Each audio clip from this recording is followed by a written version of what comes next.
గరుడు సర్పాన్ని తాగినట్లుగా కువలయ పీడాన్ని 25 గజాల దూరము లాగాడు. చిన్నప్పుడు తాను దూడతోకను పట్టుకొని అటు ఇటు లాగినట్లు ఆ దేవదేవుడు ఏనుగును అటు నుండి ఇటు ఎడమ నుండి కుడికి లాగాడు. తరువాత అతడు దాన్ని ముందుకు వచ్చి చేతితో దాన్ని గట్టిగా చరిచి తిరిగి తప్పించుకొని దాన్ని వెనుకకు వెళ్లిపోయాడు. తర్వాత దాన్ని 2 కాళ్ల ముందు నేలపై పడినట్లు నటించి ఆ ఏనుగు కూడా పడిపోయేటట్లు చేశాడు. కానీ అతడు వెంటనే లేచి నిలబడ్డాడు. ఏనుగు మాత్రం అతడు ఇంకా నేల మీదే పడి ఉన్నాడని తలుస్తూ దంతాలతో అతన్ని పడబోయి వెలనే త్రవిడదైంది. ఏనుగు ఈ విధంగా హింసించబడిన కుపితి అయిన మావటివాడు దాన్ని కవ్విస్తూనే ఉన్నాడు. తిరిగి ఆ ఏనుగు పిచ్చిగా కృష్ణుని వైపుకు పరుగు తీసింది. ఈసారి కృష్ణుడు అది దగ్గరకు రాగానే దాని తొండాన్ని పట్టుకొని లాగి క్రింద పడేశాడు. మాపటి వాటిలో సహా ఏనుగు క్రింద పడిపోగానే దేవదేవుడు దానిపైకి దుమికి దాన్ని ఒక దంతాన్ని ఊడబెరికి దానితో ఏనుగును మాపటి వాటిని కొట్టి చంపాడు. ఆ విధంగా గజవధ అయిన తర్వాత శ్రీకృష్ణుడు ఏనుగు దంతాన్ని తన భుజం మీద పట్టుకున్నాడు. చెమట బిందువులతోనూ ఏనుగు నుండి చిందిన రక్తపు బొట్టుతోనూ అత్యంత సుందరముగా కనిపిస్తూ అతడు రంగస్థలము వైపుకు నడిచాడు. బలరాముడు ఏనుగు యొక్క ఇంకొక దంతాన్ని తన భుజముపై పట్టుకున్నాడు. గోపబాల సహితులైన వారిద్దరూ రంగస్థలమును ప్రవేశించారు. హరే కృష్ణ. హరే కృష్ణ మాతాజీ. అయితే ఇక్కడ ఈ 2 పారాగ్రాఫ్స్ లో మెయిన్ ఇక్కడ మనకి అర్థం చేసుకోవాల్సింది ఏంటంటే స్టోరీ వైజ్ అందరికి ఓకే కదండి. అయితే ఇక్కడ ఏం చెప్తున్నారంటే ఆ కేర్ టేకర్ చూసారా, అంటే ఆ మావటి ఏం చేస్తున్నాడంటే కృష్ణుడిని ప్రవోక్ చేస్తున్నాడు అనమాట. తర్వాత అక్కడ కృష్ణుడి ఇంపార్టెన్స్ అతనికి తెలియట్లేదు. ఎందుకు తెలియట్లేదు? ఆ మావటివాడు అంతవరకు ఎవరి కంట్రోల్లో ఉన్నాడండి? కంసుడి కంట్రోల్లో ఉన్నాడు కాబట్టి అతనికి ఏంటంటే తెలియట్లేదు కృష్ణుడి గొప్పతనం ఏంటి, అసలు ఎందుకు వచ్చాడు, కంసుడు ఎంత ఎంత తక్కువ అంటే నీచమైన పనులు చేస్తున్నాడు, ఇవేమి ఆ మావటి వాడికి అర్థం కావట్లేదు అనమాట. ఎందుకు? అసోసియేషన్ ఇక్కడ ప్రాబ్లం. అతనితో కనెక్ట్ అయి ఉండడం వల్ల కంసుడిలాగే ప్రవర్తిస్తున్నాడు, కృష్ణుడిని ప్రవోక్ చేస్తున్నాడు. అది ఎంత రాంగ్. అది మిగతా స్టోరీ అంతే. ఓకే, కంటిన్యూ చేయండి. వేరే మాతాజీ ఎవరైనా నేను చదవనా మాతాజీ? నా దగ్గర ఉంది బుక్. నేను చదవనా మాతాజీ? నేను మాతాజీ పేరు మాతాజీ లక్ష్మీ చదవండి. బలరాముడు మరియు గోపాలుడు వెంట రాగా మల్ల యుద్ధ రంగమున ప్రవేశించిన శ్రీకృష్ణుడు అక్కడ ఉన్నట్టి వారికి ఒక్కొక్కరికి ఒక్కో రకంగా అనగా అతనితో గల వివిధ అనుబంధ రసములకు అనుగుణంగా దర్శనమిచ్చను. శ్రీకృష్ణుడు సమస్త ఆనంద నిధి, సమస్త ప్రతికూల అనుకూల రసములకు నిదానము. మల్లర దృష్టికి అతడు పిడుగు వలె కనిపించను. ప్రజాసామాన్యమునకు మిక్కిలి మనోహరాకారుడిగా కనిపించను. స్త్రీలకు మన్మథ స్వరూపుడిగా కనిపించి వారిని కామపీడితులను చేశాను. గోపాలులకు తమ వెంట వృందానం నుండి వచ్చిన తమ బాంధవుడిగానే కనిపించను. సభలో గల పాపులైన క్షత్రియ వీరులకు అతను గొప్ప సార్వభౌమునిగా దండించు వాని వలెను కనిపించను. తల్లిదండ్రులైన యశోదనదులకు తన చిన్నారి ముద్దుడు బిడ్డడుగానే కనిపించను. భోజవంశపు రాజైన కంసునకు యమధర్మరాజు వలె తోచెను. మందబుద్ధులకు అతడు దుర్బలుడుగా కనిపించను. సభలోని యోగులకు పరమాత్మునిగా దర్శనమిచ్చను. వృష్టివంశ సంజాతకులకు తమ వంశంలో అవతరించిన మహాపురుషునిగా కనిపించను. ఆ విధంగా వివిధ రకముల జనులకు వివిధ రూపములతో దర్శనమిస్తూ బలరాముడు గోపాలతో కూడి శ్రీకృష్ణుడు సభలోనికి ప్రవేశించను. శ్రీకృష్ణుడు అది వరకే కువలయాపీడమను గజంను సంహరించనని వార్తను విన్న కంసునకు అతడు అజయుడని స్పష్టమేను. దానితో శ్రీకృష్ణుని చూసి భయముతో అతడు గజగనిగా వణికి సాగాను. కృష్ణ బలరాములు అజానబాహులు, అందమైన దుస్తులను ధరించిన వారు అక్కడ సభలోని వారందరి దృష్టిని ఆకర్షించిరి. నాటక రంగమున నటించబో నట్ల వలె దుస్తులను దాల్చిన వారు జనులందరి మనసులను చూరకొనిరి. హరికృష్ణ మాతాజీ. చూడండి, కృష్ణుడు అదే కృష్ణుడు ఎంతమందికి ఎన్ని రకాలుగా కనిపిస్తున్నాడో కదా. ఎన్ని రకాలు మాతాజీ, ఎన్ని రకాలు. మనం అదే యథా మా ప్రపద్యంతే. మనం నన్ను శత్రువుగా చూస్తే కృష్ణుని మనం శత్రువుగా చూస్తే శత్రువులాగే కనిపిస్తాడు. మన బిడ్డలాగా చూస్తే మన బిడ్డలాగా మనకు కనిపిస్తాడు. స్వామిలాగా చూస్తే మనం సేవకుల్లా సేవ చేసినప్పుడు మనకి స్వామిలాగా కనిపిస్తాడు అనమాట. అలా ఆయన ఏదైతే చెప్తున్నారో అవన్నీ ఎగ్జాంపుల్స్ లో మనకి కనిపిస్తున్నాయి అనమాట ఇవన్నీ. నెక్స్ట్ లక్ష్మీ శ్రీనివాస్ మాతాజీ. మాతాజీ నేను చదివినాను మాతాజీ. ఆల్రెడీ చదివారా? ఓకే. మాతాజీ ఆ! శ్రీకల్పం. చదవండి మాతాజీ.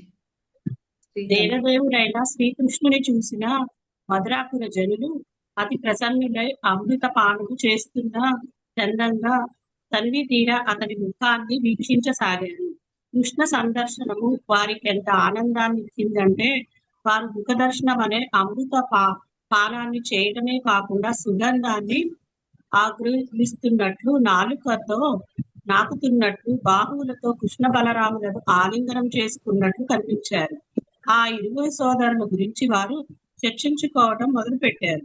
వారందరూ కృష్ణ బలరాముల సౌందర్యం గురించి వారి కార్యాలను గురించి ఎంతో కాలం నుండి వింటూనే ఉన్నప్పటికీ ఇప్పుడు వారిని ముఖాముఖి చూడగలిగారు. కృష్ణ బలరాములు బృందావనంలో ఆవిర్భవించినట్టి నారాయణ అంశలే అని వారు భావించారు. అప్పుడు మధురాపుర జనులు అయిపోయింది శ్రీకృష్ణ మాతాజీ పేరా ఒక్క నిమిషం మాతాజీ. నెక్స్ట్ వాళ్ళకి అవకాశం ఇది ఇద్దాం. అయితే చదువుతా ఈ మాతాజీ. పారాగ్రాఫ్ చదువుతున్నప్పుడు ఈ పారాగ్రాఫ్ చదువుతున్నప్పుడు మనకి ఇక్కడ అది సారీ శ్రవణం ఇంపార్టెన్స్ చెప్తున్నట్టు అనిపించింది కదండి. ఎందుకంటే మధురవాసులు అందరూ కూడా అంతవరకు భగవంతుడి గురించి విని విని చూడండి. భగవంతుడిని ఎప్పుడైతే చూసారో వాళ్ళు భగవంతుడికి చాలా ఆకర్షితులైపోయారనమాట. ఈవెన్ రుక్మిణి మాత అంతే కదండి. ఆవిడ ఎలాగా బ్రాహ్మణుల నుంచి వాళ్ళందరి నుంచి కృష్ణుడి పాస్ట్ టైమ్స్ విని విని విని ఎలా అయినా సరే కృష్ణుడే నా భర్త, ఆయన్నే నేను వివాహం చేసుకుంటాను, ఇంకెవ్వరిని చేసుకోను అని చెప్పి శిశుపాలుడిని రిజెక్ట్ చేసి కృష్ణుడికి లెటర్ రాసి ఇవన్నీ చేసింది కదండి. అంటే ఏంటి, శ్రవణం ఇంపార్టెంట్ అన్నమాట. వాళ్ళు ఎలాగైతే ఈ మధురవాసులు కానీ లేకపోతే ఈ రుక్మిణీదేవి కానీ ఎలాగైతే కృష్ణుడి గురించి వింటూ వింటూ కృష్ణుడి ప్రేమలో పడిపోయారో అలాగే మనం కూడా అంతే అన్నమాట. భగవంతుడి గురించి ఎంత ఎక్కువ శ్రవణం చేస్తే మనం కూడా అలాగే భగవంతుడిని చూసి పరవశించే స్టేజ్ వస్తుందన్నమాట. నెక్స్ట్ ఇది చదువుతా మాతాజీ. ఎవరు మాతాజీ పేరు? నాగలక్ష్మి. చదవండి మాతాజీ. అప్పుడు మధురాపుర జనులు శ్రీకృష్ణ లీలలను కీర్తించడం మొదలుపెట్టారు. శ్రీకృష్ణుడు వసుదేవనందునిగా జన్మించడము, గోకులంలో నంద యశోదల రక్షణలోకి చేరడము, తమను అనుగ్రహించడానికై మధురకు వచ్చేంత వరకు జరిగిన సంఘటనలన్నిటినీ వారు కీర్తించారు. పూతన వధ గురించి, సుడిగాలి రూపంలో వచ్చినట్టి రుణావత్తుని సంహారం గురించి, యమలార్జున వృక్షాల రూపంలో ఉన్నట్టి సోదరుల ఉద్ధారం గురించి వారు చర్చించుకున్నారు. మధురాపుర జనులు తమలో తాము చర్చించుకుంటూ శంఖచూడు, కేసి, ధేనుకాసురుడు మరెందరో అసురులు బృందావనంలో కృష్ణ బలరాములచే వధింపబడ్డారు. శ్రీకృష్ణుడు బృందావన గోపజనులను దావాననం నుండి కూడా కాపాడినారు. యమునాజలాలలోని కాళీని దండించి ఆ దేవదేవుడు స్వర్గరాజు ఇంద్రుని గర్వాన్ని అంచాడు.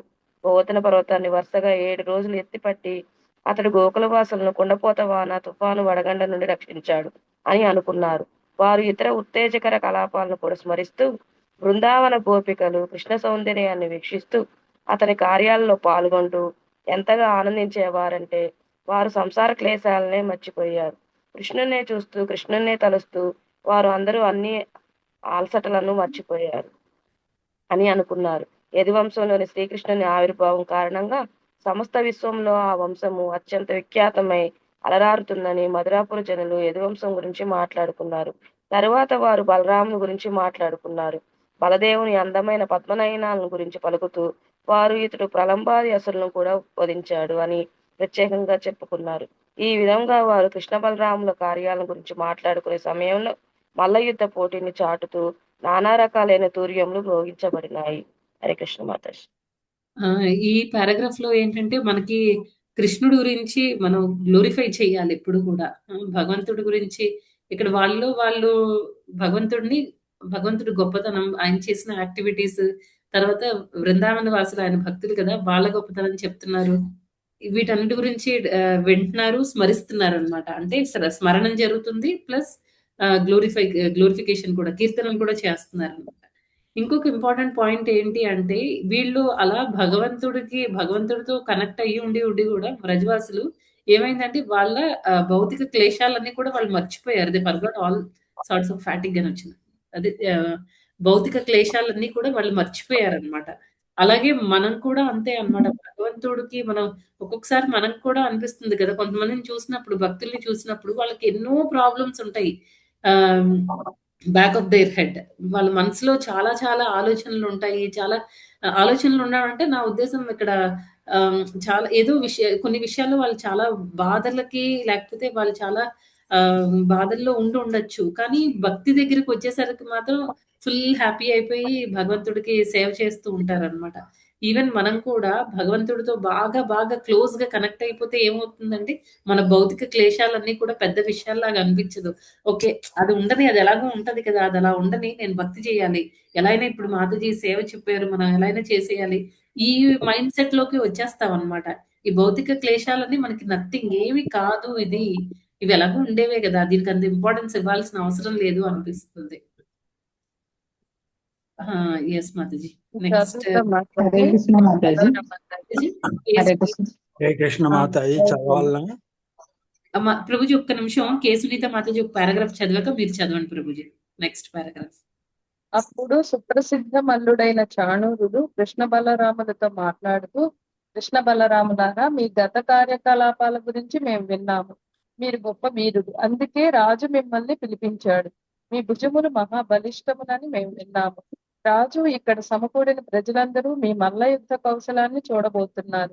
పౌరుడు సర్వదా విధేయుడై ఉండి రాజ్యమేలే రాజు మనస్సును తృప్తిపరచాలి. ఆ రకంగా అతడు సమస్త శుభాన్ని పొందుతాడు. విధేయునిగా వర్తించని వాడు రాజాగ్రహము వలన దుఃఖాల పాలవుతాడు. మీరు గొల్లబాలురు, అడవిలో గోవులను మేపేటప్పుడు మీరు మల్ల క్రీడలో ఆనందించేవారని మేము విన్నాము. కనుక రాజుతో పాటు ఇక్కడున్న ప్రజలందరూ ఆనందించేటట్లు మీరు మాతో మల్ల యుద్ధం చేస్తారని ఆశిస్తున్నాను అని థ్యాంక్ యూ మాతాజీ. హరి చూడండి, ఇక్కడ చానూర అతను ఒక మల్ల యుద్ధం చేసే అతను భగవంతుడి గురించి విని విని అతనికి ఎలాంటి టేస్ట్ వచ్చింది, కృష్ణుడు కూడా అలాగే రెసిప్రొకేట్ చేశారు.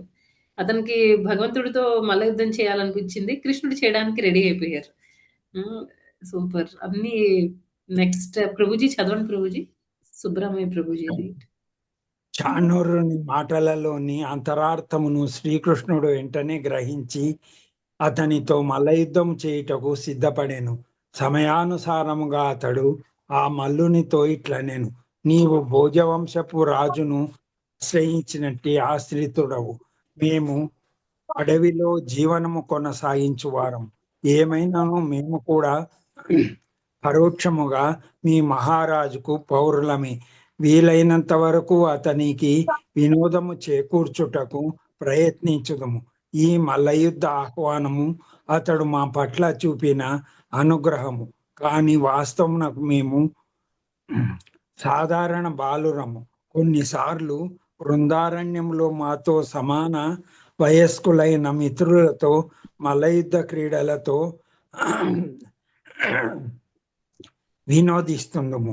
పోటీకి తలపడు మల్లుడు సమవయస్కులై సమాన బలశాలురై ఉండుట అవసరమని మా ఉద్దేశము. మీ వంటి ప్రముఖ మల్లులతో మేము యుద్ధము చేయుటకు ప్రేక్షకులు మెచ్చరు. అది ధర్మసూత్రములకు విరుద్ధం. అట్లు శ్రీకృష్ణుడు సువిఖ్యాతులు ఆరితేరిన మల్లురు బారులైన కృష్ణ బలరాములను మల్లయుద్ధమునకు ఆహ్వానించుట అనుచితమని సూచించింది. హరే కృష్ణ. హరే కృష్ణ ప్రభుజీ. నెక్స్ట్ ఇంకెవరైనా ప్రభుజీస్ చదువుతారా? చెప్పులు చూడు ఎట్లా వేసేసి అట్లా వేసేస్తే నేను ఎట్లా అందుకోవాలి, నేను వంగలేను. మాతాజీ చదవండి. శ్రీలత మాతాజీ. ఏమంటారా మాతాజీ? అది ఆ పేరు హరే కృష్ణ మాతాజీ. చదవండి ప్రభుజీ. హరే కృష్ణ.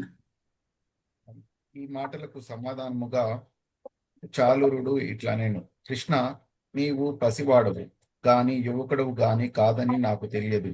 నీ అన్న బలరాముని వలె నీవును లోకాతీతుడవు. ఇప్పటికే నీవు ఇతర గజములనన్నిటినీ ఓడింపగల మహాబలిశాలి అగు కుకులియ పీడ గజమును సంహరించితివి. అద్భుతమైన రీతిలో నీవు దానిని వధించితివి. నీ బలపరాక్రమములు చూడగా మాలో అధిక బలశాలు రఘు మల్లులతో కూడా తలపడుటకు నీవు మగుదవు. అందుకే నేను నీతోనూ ముష్టికుడు బలరామునితోనూ మల్ల యుద్ధము చేయు చేయి ఉత్సాహపడుచున్నాము. ఇది దేవాది దేవుడు శ్రీకృష్ణ భగవానుడు నందలి 43వ అధ్యాయమైన కపిల పీడము అగు గజమును వధింపబడుటనకు భక్తి వేదాంత స్వామి భగవత్ కథా సారము సమాప్తము.